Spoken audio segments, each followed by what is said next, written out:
प्रक्रिया असते. हे सरकार आहे, भव्य अमाऊंट आहे, असंख्य शेतकरी आहेत, त्याचं इव्हॅल्युएशन आहे. त्यामुळे जर एखादी गोष्ट केली की लगेच तुम्ही दुसऱ्या प्रश्नाला अजून नाही आले. अरे कालच कॅबिनेटमध्ये प्रेसमध्ये आमचे जयकुमार रावळ यांनी प्रेस घेतली आणि हा निर्णय आत्ताच्या अधिवेशनात झाला, ते शुक्रवारीच संपलेला आहे. इतकं फास्ट आम्हीच सवय लावली आहे चांगल्या कामाची आणि मला पूर्ण माहिती आहे आणि आत्मविश्वास आहे की जुलै एंडपर्यंत शेतकऱ्यांसाठी या सगळ्या गोष्टी ज्या आहेत त्या पूर्णपणे सोडवलेल्या आहेत आणि शेतकरी मात्र समाधानी आहे. मीडिया काही प्रश्न विचारला तर आम्ही उत्तरासाठी तयार आहोत. तुम्ही केला असं बघून मला नाही घेताय, तुम्ही इकडे या.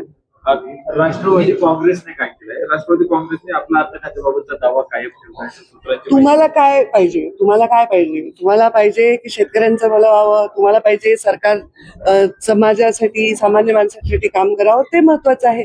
ते आम्ही बघून घेऊ महायुतीमध्ये काय कोणतं खातं कोणाला द्यायचं, त्याच्यामध्ये आमच्यामध्ये डिस्प्यूट नाही. अत्यंत आनंदाने चांगलं आहे. राष्ट्रवादी शरद पवार गटाचे नेते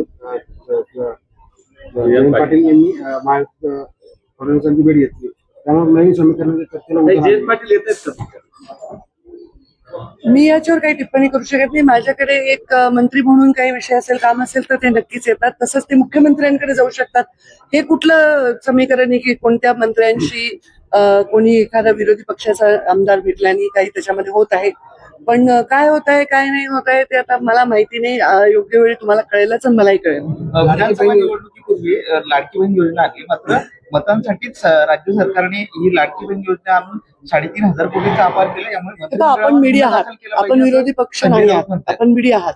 जेवढे लाडकी बहिणीच्या अकाउंटमध्ये पैसे जातात त्याचा सगळ्यांचा रेकॉर्ड आहे आणि एवढ्या महिलांना पैसे दिल्यानंतर आता योजना बंद पडली असंच आताच्या निवडणुका होत्या नगरपालिकेच्या तेव्हाही असाच प्रचार केला की निवडणुकीपुरती योजना ही बंद केली. पण निवडणुका अविरत चालू राहणार आहेत ना, तर कसं बंद होणार आहे? निवडणुकीसाठी योजना नाही आहे, ती महिलांसाठी योजना आहे. महिलांच्या भल्यासाठी योजना ती बिलकुल बंद नाही पडणार. पण डुप्लिकेशन मी सारखं सांगते की तुमचा टॅक्स तुम्ही स्वतः टॅक्स भरताय, हे टॅक्स भरताय, हे टॅक्स भरताय, हे टॅक्स भरताय, तो टॅक्स हा सरकारकडे जमा होतो आणि सरकार योजना करून तो जनतेला विकासाच्या रूपाने परत देत असते. मग कोणी चुकीचे पैसे उचलू द्यायचे का? आपण आपले पैसे चुकीच्या पद्धतीने खर्च होऊ द्यायचे का? नाही. मग त्याचं इव्हॅल्युएशन पण जरुरी आहे. नाही तर कोणी पण डबल लाभ घेईल, 3 वेळा लाभ घेईल, डुप्लिकेशन करून लाभ घेईल आणि त्याच्यावर कंट्रोल करतोय. बाकी योजना अत्यंत चांगली. संजय राऊत यामध्ये म्हणतात की 3,500 अपार झालाय, यामुळे मंत्रिमंडळावर गुन्हा दाखल झाला पाहिजे या योजनेच्या माध्यमातून. नाही, मी याच्यावर काही टिप्पणी करू शकत काही गणपती जवळ येत आहे, आता पर्यावरण पुन्हा एकदा विषय येतोय आणि जे पीओपी पासून गणपती मागच्या वेळी गणपतीचा महोत्सव आम्ही अत्यंत चांगल्या पद्धतीने हाताळलेला आहे.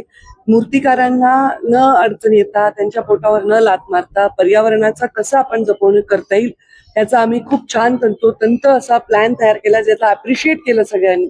आपण छोटे छोटे पॉन्ड्स बनवले जिथे आपण नद्यांमध्ये, नॅचरल तलावांमध्ये, समुद्रामध्ये कुठे विसर्जन, मोठे गणपती आणि लहान गणपती, त्यांची साईज, हे सगळे आपण प्रत्येक गणपती मंडळाच्या बाहेर बोर्ड लावले आणि त्याप्रमाणे विसर्जन झालेलं आहे. आणि रिसायकल होते. मातीचा गणपती असेल, पीओपीचा असेल, जर तो पॉन्ड मध्ये आर्टिफिशियली आपण त्याचं विसर्जन केलं तर त्या गोष्टी रियूज होऊ शकतात. तर त्याच्यामुळे पर्यावरण खातं जागरूकपणे प्रत्येक महोत्सव हाताळत आहे. कल दिल्ली में एकनाथ शिंदे साहब ने अपने 6 सांसदों के साथ अमित शाह से